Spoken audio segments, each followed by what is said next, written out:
నేను doctor Vamshidhar Reddy, orthopaedic surgeon. So ఇప్పుడు one more series of hand fractures గురించి మాట్లాడదాం, which is the fracture of the phalanges. అంటే మన ఫింగర్స్ ఉన్న బోన్స్ని ఫాలెంజెస్ అంటారు, సింగులర్గా ఫాలెంగ్స్ అంటారు. సో ఆల్ ఫింగర్స్కి 3 ఫాలెంజెస్ ఉంటాయి: ప్రాక్సిమల్, మిడిల్, డిస్టల్. తంబుకు మాత్రం 2నే ఉంటాయి, ఓన్లీ ప్రాక్సిమల్ అండ్ డిస్టల్. ప్రతి ఫాలెంగ్స్కి మధ్యలో జాయింట్ ఉంటుంది, అంటే మూమెంట్ ఉంటుంది మనకి. So this is the metacarpophalangeal joint, ఇది knuckle joint. This is the proximal interphalangeal joint, distal interphalangeal joint. So there is movement in between all the joints and significant movement ఉంటుంది, which is very important for our work. అంటే day to day work, హ్యాండ్ని grip చేయడం కానీ, pen పట్టుకోవడం కానీ, all types of గ్రిప్కి ఈ moment అనేది చాలా ఇంపార్టెంట్ మనకి. సో ఈ ఫ్రాక్చర్స్ మనకి ఎక్కడైనా అవ్వచ్చు మల్టిపుల్ మెకానిజం ద్వారా. అంటే ఎవరైనా పట్టుకొని ఫింగర్ ట్విస్ట్ చేయడం కానీ, ఆర్ మనకు ఆ ట్విస్టింగ్ ఫోర్స్తో కానీ, ఏమైనా బటన్ల స్టక్ అయ్యి కావడం కానీ, డైరెక్ట్ ఇంపాక్ట్ ద్వారా కానీ ఫ్రాక్చర్స్ అవుతాయి. సో ఈ ప్రాక్సిమల్ ఫాలెంగ్స్లో ఫ్రాక్చర్ అయితే మనకి ఎక్కడ ఫ్రాక్చర్ అయ్యిందనేది చాలా ఇంపార్టెంట్. జాయింట్ లోపల ఫ్రాక్చర్ అవ్వడం, అంటే ఐదర్ ఈ జాయింట్లో కానీ, ఈ జాయింట్లో కానీ, ఎనీ ఆఫ్ ద జాయింట్ లోపలికి ఎక్స్టెండ్ అయ్యే ఫ్రాక్చర్ మనకి అక్యురేట్ రిడక్షన్ కావాలి. ఎందుకంటే జాయింట్ లోపల మనకు కొంచెం అటు ఇటు అవుతున్నా కానీ కూడా మనకి తర్వాత సిగ్నిఫికెంట్గా మూమెంట్ లాస్ ఉండొచ్చు ఒకటి. సెకండ్ థింగ్, ఆ జాయింట్ అరిగిపోతుంది, బికాస్ జాయింట్ సర్ఫేస్ స్మూత్ ఉండదు. జరిగే సర్ఫేస్ స్మూత్ లేదు అంటే జాయింట్లో ఉన్న కార్టిలేజ్, గుజ్జు అనేది అరిగిపోతుంది. సో జాయింట్ లోపల అయ్యే ఫ్రాక్చర్ సిగ్నిఫికెంట్లీ పర్ఫెక్ట్ రిడక్షన్ కావాలి కాబట్టి అది సర్జరీ ద్వారానే ఎన్నోసార్లు పాసిబుల్ అవుతుంది. ఎందుకంటే మనం సర్జరీ కాకుండా జస్ట్ లాగి కూర్చోబెట్టడం వాటి వల్ల ఫస్ట్ థింగ్ పర్ఫెక్ట్ రిడక్షన్ రాదు. ఎందుకంటే బోన్ పీసెస్ మన చేతులు ఉంటాయి, బయట నుంచే పుల్ చేస్తున్నాం, మనకు కనిపించదు. సెకండ్ థింగ్ ఏంటి అంటే, ఒకవేళ మనం ప్రాపర్గా రెడ్యూస్ చేసి ప్లాస్టర్ వేసినా కూడా ఆ ప్లాస్టర్లో కూడా కొద్ది వరకు మూమెంట్ ఉంటుంది లైట్గా. ఆ మూమెంట్ ద్వారా కూడా మళ్ళీ ఆ ఫ్రాక్చర్ జరగవచ్చు. సో జాయింట్ లోపల అయ్యే ఫ్రాక్చర్స్కి మనం డెఫినెట్లీ సర్జరీ సైడే ప్రిఫర్ చేయాలి. ఎన్నోసార్లు ఏమవుతుంది అంటే, ఈ జాయింట్స్ దగ్గర మనకు అటాచ్ అయ్యే మజిల్స్ ఉంటాయి. ఇటు సైడ్ ఫ్లెక్సర్ మజిల్స్ అనేవి అంటారు, అంటే బెండ్ చేసేవి మనకి ఇటు సైడ్. ఇంకో సైడ్ ఎక్స్టెన్సర్ మజిల్స్ ఉంటాయి, ఎక్స్టెన్సర్ అటాచ్మెంట్స్ ఉంటాయి. సో ఆ అటాచ్మెంట్స్ ఉండే చోట ఫ్రాక్చర్ అయితే కూడా వాటికి సర్జికల్లీ రిపేర్ చేయాలి, ఎందుకంటే వాటి ద్వారా మూమెంట్ వెళ్ళిపోవద్దు అండ్ ఆ ఫ్రాక్చర్ పీసెస్ వల్ల జాయింట్ జామ్ అవ్వద్దు, మనకి మెకానికల్గా ఇంపీచ్మెంట్ అవ్వద్దు.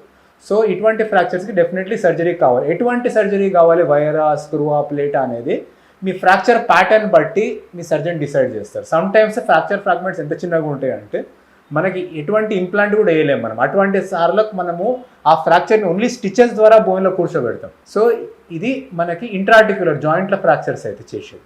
జాయింట్ల కాని ఫ్రాక్చర్స్ అయితే సర్జరీ కావాలా వద్దా అనేది, యూజువలీ మనకు ఫాలెంజ్ షాఫ్ట్స్ల ఫ్రాక్చర్ అయితే మనకు మోస్ట్ కామన్గా అయ్యే కాంప్లికేషన్ ఏదైతే రొటేషన్, అంటే తిరిగిపోవడం.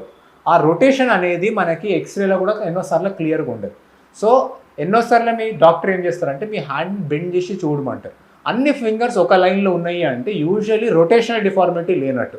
సో అటు rotational deformity is one of the most common problem మనకి కాంప్లికేషన్. ఎందుకంటే రొటేషన్ అయ్యింది అంటే, suppose finger to finger overlap ఉందనుకోండి, ఇట్లా హీల్ అయ్యింది అనుకోండి, మనకు పర్మనెంట్గా గ్రిప్ ఫంక్షన్ లాస్ ఉండడము ఆర్ ఫైన్ యాక్టివిటీ లాస్ ఉండడం ఇవి ఉంటాయి.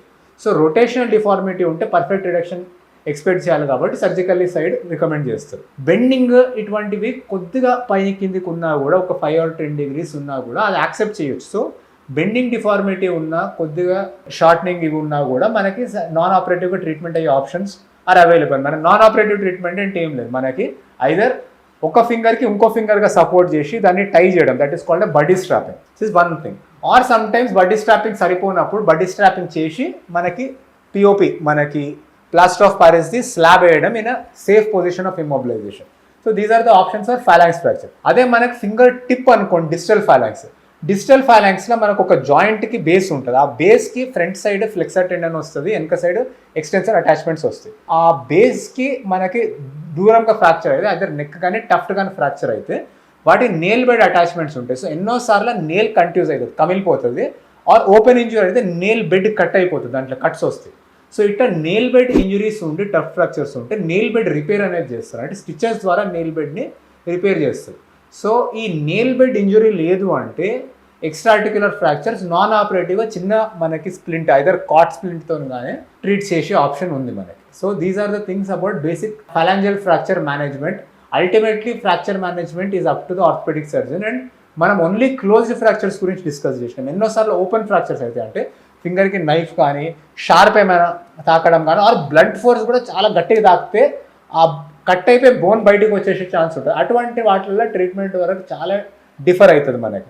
సో ఇవన్నీ ఫ్యాక్టర్స్ కన్సిడర్ చేస్తూ అంటే ఫంక్షనల్ అవుట్కమ్ చూస్తూ మనకి హ్యాండ్కి ప్రాపర్ ఫంక్షన్ అంటే గ్రిప్, మనకి ఫైన్ వర్క్ అంటే ఫింగర్ టు ఫింగర్ గ్రిప్, మనకి హార్డ్ మనకి ఫిస్ట్ ఫామ్ చేసే గ్రిప్, మనకి పవర్ గ్రాస్ప్, పిన్సర్ గ్రాస్ప్, వేరే మూమెంట్స్ ఇవన్నీ రావడం కరెక్ట్గా ఎట్లా ఉంటుందో దాని ప్రకారంగా మీరు డాక్టర్ మీకు ట్రీట్ చేస్తారు. Thank you.